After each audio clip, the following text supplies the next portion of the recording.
ওঙ্কার বাংলায় সঙ্গে রয়েছে আমি শিল্পা। এই মুহূর্তে যে খবরের দিকে চোখ রাখবো, অপেক্ষার অবসান। সোমবার শিলিগুড়ির বর্ধমান রোডের ফ্লাইওভারের উদ্বোধন করবেন রাজ্যের মুখ্যমন্ত্রী শুভেন্দু অধিকারী। সোমবার এদিনের উত্তরবঙ্গ সফরে যাচ্ছেন মুখ্যমন্ত্রী শুভেন্দু অধিকারী। সোমবার কলকাতা বিমানবন্দর থেকে বাগডোগরা বিমানবন্দর হয়ে সেখান থেকে হেলিকপ্টারে জল্পেশ মন্দিরে পৌঁছাবেন তিনি। শ্রাবণের সোমবার জল্পেশ মন্দিরে পুজো করবেন শুভেন্দু অধিকারী। শিলিগুড়িতে বর্ধমান রোডের ফ্লাইওভারের উদ্বোধন করবেন মুখ্যমন্ত্রী শুভেন্দু অধিকারী। দীর্ঘদিন থেকেই শহরের মানুষ এই ফ্লাইওভার উদ্বোধনের অপেক্ষায় রয়েছে।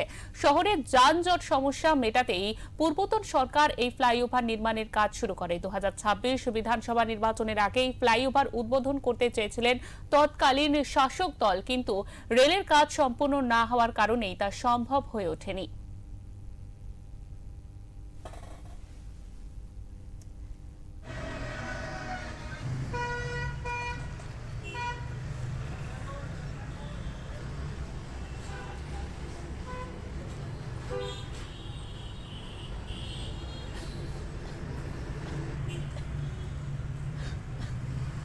একদিনের উত্তরবঙ্গ সফরে আসছেন রাজ্যের মুখ্যমন্ত্রী শুভেন্দু অধিকারী।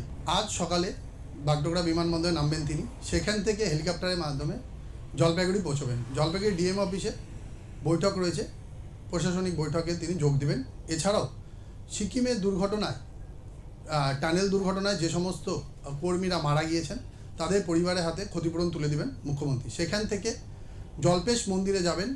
জল্পেশ মন্দিরে পুষ্পবৃষ্টি এবং জল্পেশ মন্দিরে আজ পুজো করবেন শুভেন্দু অধিকারী। এরপর শিলিগুড়িতে উত্তরকন্যায় আসবেন। উত্তরকন্যায় বৈঠকে যোগ দেওয়ার কথা রয়েছে শুভেন্দু অধিকারী। তারপর শিলিগুড়ি বর্ধমান রোডে ফ্লাইওভারে কিন্তু উদ্বোধন করবেন মুখ্যমন্ত্রী শুভেন্দু অধিকারী। এই সমস্ত প্রোগ্রামের কিন্তু আজ যোগ দেবেন রাজ্যের মুখ্যমন্ত্রী শুভেন্দু অধিকারী। ক্যামেরা স্বপন সাহার সাথে অরূপ পোদ্দার, ওঙ্কার বাংলা।